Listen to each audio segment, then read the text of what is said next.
If you feel limited by the gear you have, you can always work on your storytelling. In this tutorial, I'm going to give examples from a recent short film I made about how cleaning helps me process the stress of life, because while making that film, I tried some new things with a focus on story. By sharing with you my purpose for this video and how I put that into action through planning, filming, and editing, I hope I can help you make better videos and tell better stories.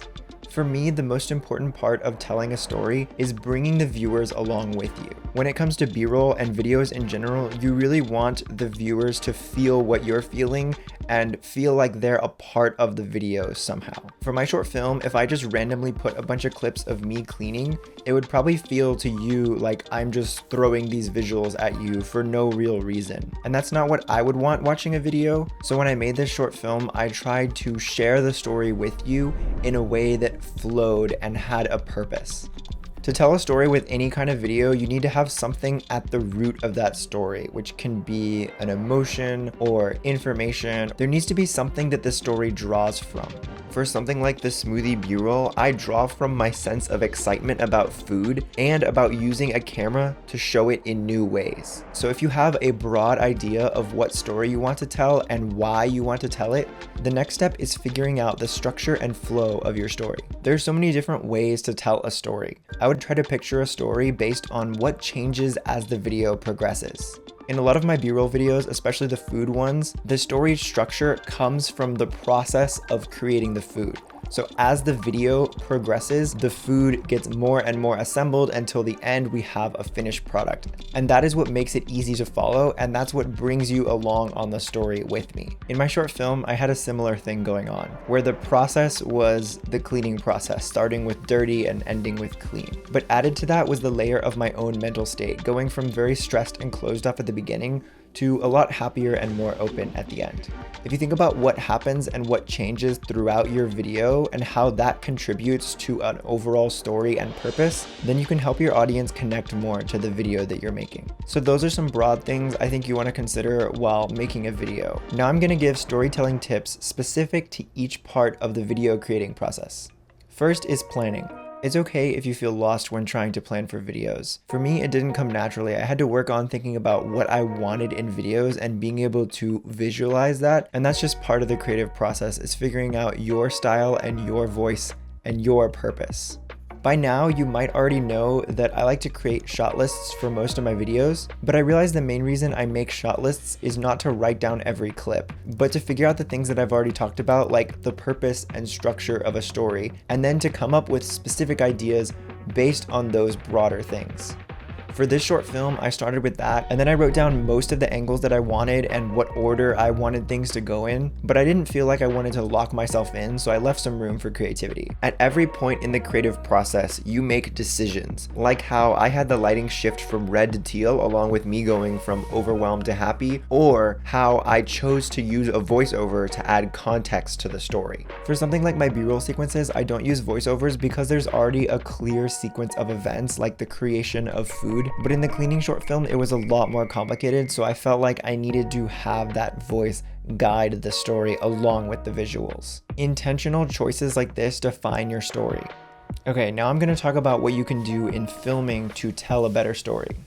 One is to look for variety in your shots. If you get different angles and show different actions or have them at different speeds, that will help your audience be more entertained and be able to follow the story better because it'll feel like you're revealing something new and interesting with each shot. Something else you can do while filming is get concept-driven visuals.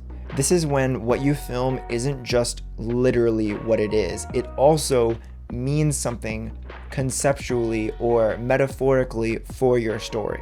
For example, in the short film, that close-up shot of my face is slowly fading from red to white, and that isn't just literally a change from red to white, it's also symbolically changing mood from very stressed to more calm and open.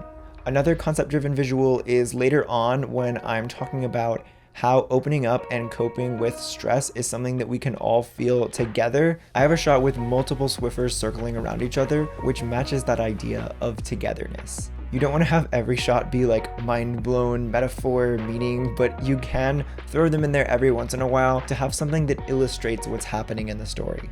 Alright, on to the editing part of the video creating process. When I edit videos, usually the first thing I focus on is the music because that really impacts the flow of the story. In my cleaning film, I had 2 songs, one for the beginning where it was kind of stressed and the music sounded a little bit like almost like a heartbeat or a pulse.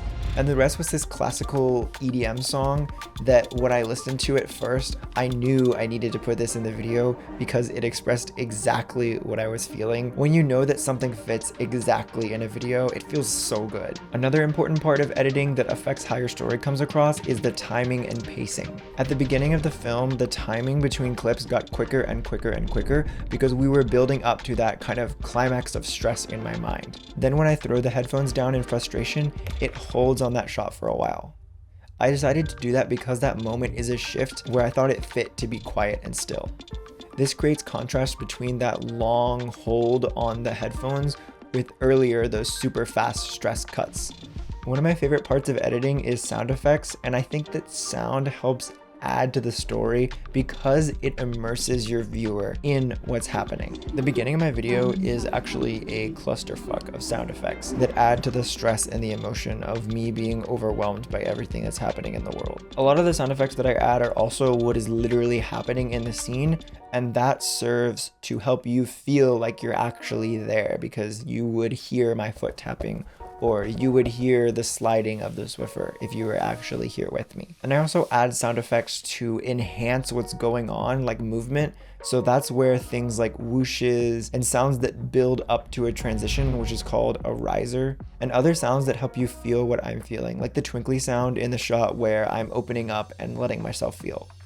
You can also color grade to help your story. Like if you want a warm vibe, then you can color grade warm colors. Or if you want it to change from warm to cold, then that can help change the mood in the story as well. But everything you do in editing should match your purpose and the story that you want to tell. I think the biggest thing that I've seen while trying to create stories in the art of video is that everything really is connected, and if you think about it that way, it really helps you get better. Don't feel limited by the gear that you have because you can always work on storytelling, and this is one of those things that you can get better at without spending any money. I hope this video helps you create better content, and thank you for watching.